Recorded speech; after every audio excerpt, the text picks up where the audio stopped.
Whoa, put the pitchforks down, hear me out. I know you're probably looking at that title, getting ready to leave the most devious, diabolical comment of all time, but please, hear me out. It's been a while since we've heard from Parlo, but we now have some updates. For those who are employed, Parlo is a Roblox YouTuber who's no stranger to controversies. As of recent, he's found himself in back-to-back drama, but seeing as you've clicked on this video, I already assume you know who he is. Previously, Parlo was falsely arrested due to a fraudulent report to the UK police. For context, when Parlo was 19, he was in a relationship with a user known as Dupe, who lied about being 17. Turns out, Dupe was much younger than how he portrayed himself. In the event Dupe didn't lie, this would have been a normal 2-year age gap between teenagers. The age of consent in the UK is 16, where they both live. When the situation blew up, several, to be blunt, gay flirtatious DMs of both Parlo and Dupe got leaked, which shows they were actively flirting with each other.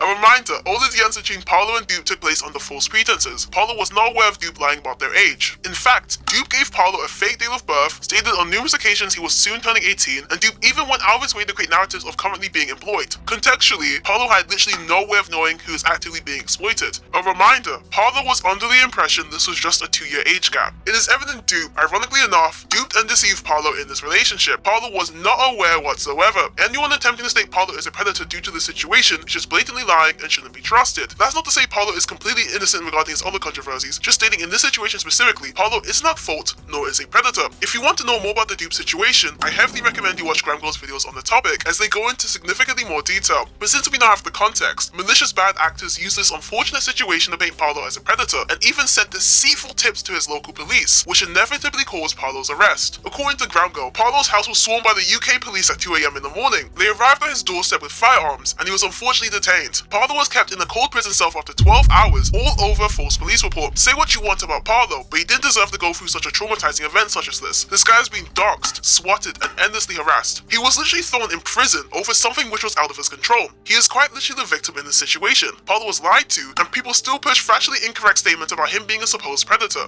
One of these bad actors responsible for this was a user known as Natspop.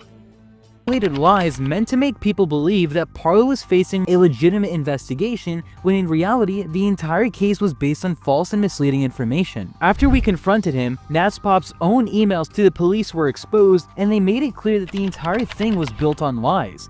In those emails, he provided only 2 screenshots showing Parlo saying he wanted to meet up with Dupe at a hotel. But here's the key detail that he deliberately left out. At the time, Parlo was 19 years old and Dupe had told him that he was 17. That's a legal relationship in the UK. The age of consent in the UK is 16, and both Parlo and Dupe were living there, meaning that legally, there was nothing inappropriate about that interaction according to the law. But instead of telling the police the full story, Natspop twisted it. He told them that Dupe was at the time, and Parlo knew that he was talking to a 2-year-old, which is a complete fabrication. He intentionally left out messages where Dupe clearly says he's 17 turning 18 soon, messages that completely disprove the entire claim. In other words, Natspop manipulated the police by submitting evidence that was taken completely out of context and by lying about Dupe's real age. He didn't care about truth or justice. He cared about destroying Parlo's reputation, no matter how many lies it took. Like I said, feel free to watch Gwamgo's video on the situation, as he actually interviewed the main bad actor behind Parlo's unlawful arrest, when Natspop actually admitted to sending the fraudulent reports and more. But as for the update on the situation, after fighting since last year, Parlo recently announced in his server the UK police finally dropped all charges against him, as in Parlo just confirmed the UK police have reviewed his case and found him innocent.